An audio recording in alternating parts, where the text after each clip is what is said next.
Podcast. Le très honorable Jean Bardin présente...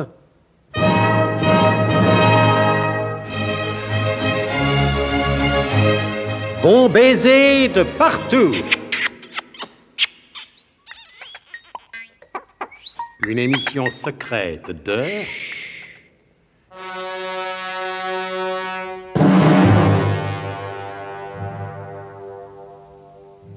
Donc, ce jour-là... je vous prie de m'excuser, mais j'ai égaré le papier que l'on m'avait chargé de vous lire en guise de résumé.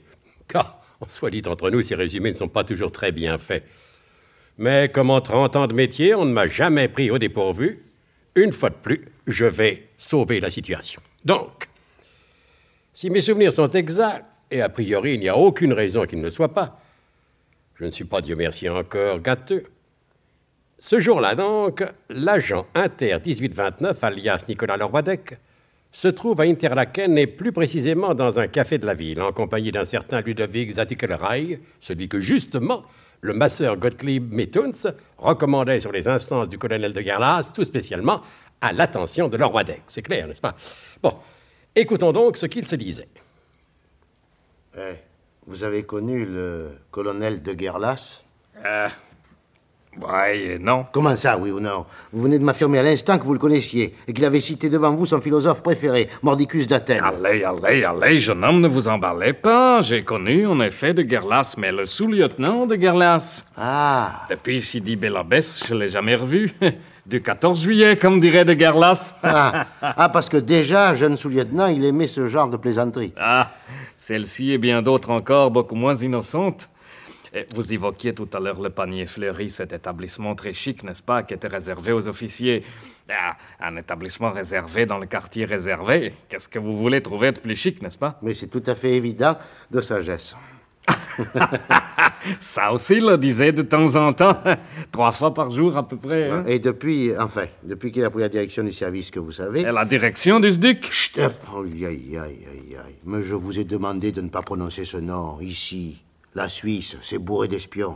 C'est vrai, excusez-moi, j'oublie toujours que vous êtes en mission. Hein. Mais non. Je vous ai déjà dit que je n'étais pas en mission. Je suis ici sur mon initiative personnelle et je ne voudrais pas que cela revienne aux oreilles du colonel. Ce n'est pas moi qui irai lui en parler, hein. Je ne l'ai pas revu depuis Sidi Bel-Abbès. Mais c'était là, précisément, ce que je voulais vous demander. Si vous aviez revu le colonel depuis qu'il a été appelé à ses hautes fonctions. Nous ne faisons plus du tout le même métier. Nous ne l'avons jamais fait, d'ailleurs. Il était officier, moi j'étais simple légionnaire. Oui, vous n'aviez pas droit au panier fleuri. C'est ça. Et vous êtes venu à Interlaken pour affaires ou pour votre plaisir? Je suis venu pour mon plaisir, naturellement. Mais comme mon plaisir, ça est de faire des affaires, je ne sais pas si je vais résister longtemps à la tentation. Écoutez, vous excuserez mon indiscrétion. De la part d'un agent de renseignement, c'est bien naturel. Quelle sorte d'affaires traitez-vous, d'habitude? Mais les affaires de toutes sortes. Ce sont en général les plus intéressantes. Bien sûr.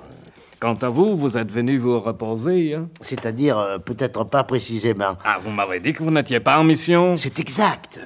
Je suis ici de ma propre initiative. Et pour rencontrer peut-être des gens qui traitent des affaires de toutes sortes. Mais dites, vous êtes beaucoup moins idiot que vous n'en avez l'air au premier abord. Je sais pas comment je dois le prendre. Mais comme un compliment, savez-vous, hein? Mais qui sait, nous allons peut-être devenir de très, très grands amis. Écoutez, je l'espère, monsieur Vandenzat Kulray. Je ne fais jamais d'affaires avec les amis. Alors ça, c'est embêtant. Mais tous ceux avec qui je fais les affaires deviennent mes amis. Alors, qu'avez-vous à vendre? J'ai à vendre les... Attendez, venez par ici. J'ai à vendre les plans du Biglotron. Du Biglotron? Biglotron, Fichtre, jeune homme, quand vous vous lancez dans les affaires, vous commencez pas par la bricole, les risques que j'ai pris, mes frais de voyage, fallait que ça vaille le déplacement. Dites, ne commencez pas à faire monter les prix, hein? Mais ça vous intéresse? Ça est à étudier. Et loin des oreilles indiscrètes. Que diriez-vous d'une petite excursion en montagne? Pourquoi pas? Nous pourrions faire demain ce sommet que nous voyons d'ici. La Gewürztraminer, une belle montagne, et qui s'avale facilement, hein?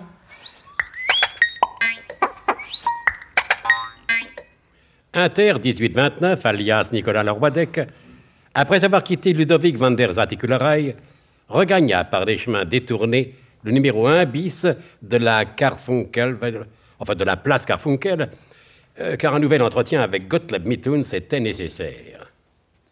André, je vous en prie. Ah, merci. Ah, déshabillez-vous. Oh, quoi encore? Mais oui. Enfin, monsieur Mithuns, entre nous, vous savez bien que je viens pas ici pour me faire masser.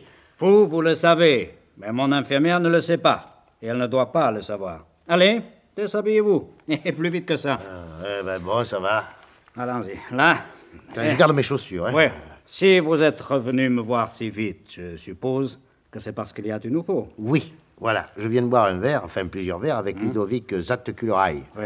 Et il a eu l'air intéressé par ce que je lui proposais. Bon, je transmettrai au colonel dès ce soir. Voilà, nous devons faire une excursion ensemble demain. Attendez-vous sur la table. Oui, voilà. Me mettez pas trop Oui, de non, talc après parce que tout, je suis allergique oui, si vous mettez il n'est trop de talc. peut-être pas mauvais que je vous prépare à cet effort physique, hein? Oui, les instructions détaillées ne prévoient rien de spécial. Non.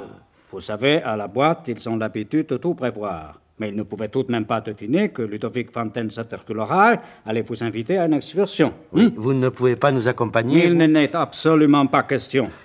Vous semblez oublier que je suis ce qu'en termes de métier on appelle un honorable correspondant. Oui. Je suis installé ici depuis toujours. Je transmets les informations que je recueille. Oui, c'est fou ce que les gens peuvent vous raconter quand ils ont les fesses à l'air. Ah oui, ça. Ouais. Dites donc, vous ne tapez pas aujourd'hui pour... Eh? Vous ne tapez pas. Non, ça va. Vous êtes en forme. Je ne vais pas trop vous frapper aujourd'hui. Je fournis ce que me demande Ah la oui, chambre alors là, de vous faites des passage. chatouilles. Écoutez. Mais je ne participe à aucun coup. La Suisse ne patine pas avec l'expulsion. Ah oui. Alors, s'il m'arrivait quelque chose, vous préviendriez le colonel. Bien sûr, dans la minute. Ah bon. Mais dites-vous bien que si vous vous trouviez en situation délicate, Oui. je ne ferai rien pour vous en sortir qui puisse compromettre ma propre sécurité. À Paris, on m'avait prévenu. Rappelez-vous, le premier des 12 commandements du parfait agent de renseignement. Oui, je me le rappelle. Avoir toujours présent à l'esprit que si la prudence est la mère de la sûreté nationale, la direction de l'Interpol est la belle-sœur de celle des renseignements généraux, etc., etc. Voilà. Telle a été ma devise jusqu'à présent, et je m'en suis fort bien porté. Bon, à l'occasion, dites-moi, est-ce que vous pourriez me garder des documents? Ah, ça dépend. Mais ils sont guère encombrants, ce sont des microfilms. Non, ce n'est pas une question d'encombrement. Tout l'immeuble m'appartient. Mais cela dépend de l'esprit dans lequel vous me confiez ces documents. Mais je comprends pas. C'est pourtant on ne peut plus clair. On cache des documents dans deux buts. Soit pour les cacher véritablement, soit pour qu'on vienne les voler à l'endroit où vous les avez cachés.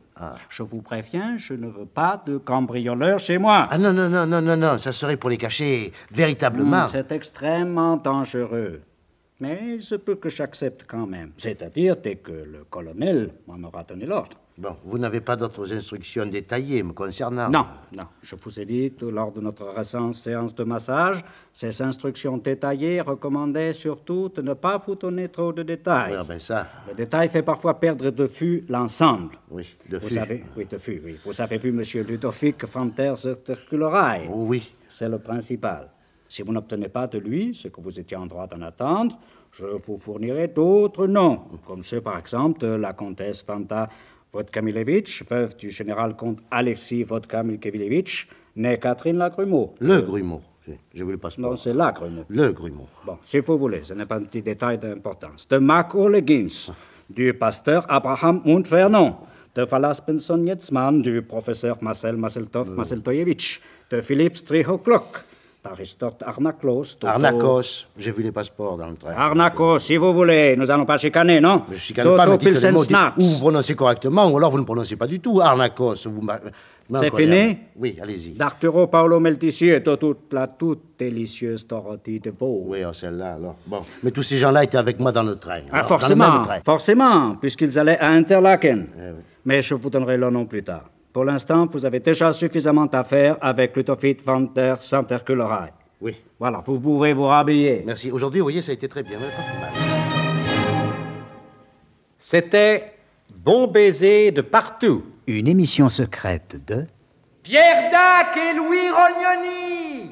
Avec Georges Carmier, Claude Dasset, Paul Prébois, Laurence Riesner, Alain Roland. Décryptage et mise en code, Jean-Wilfried Garrett.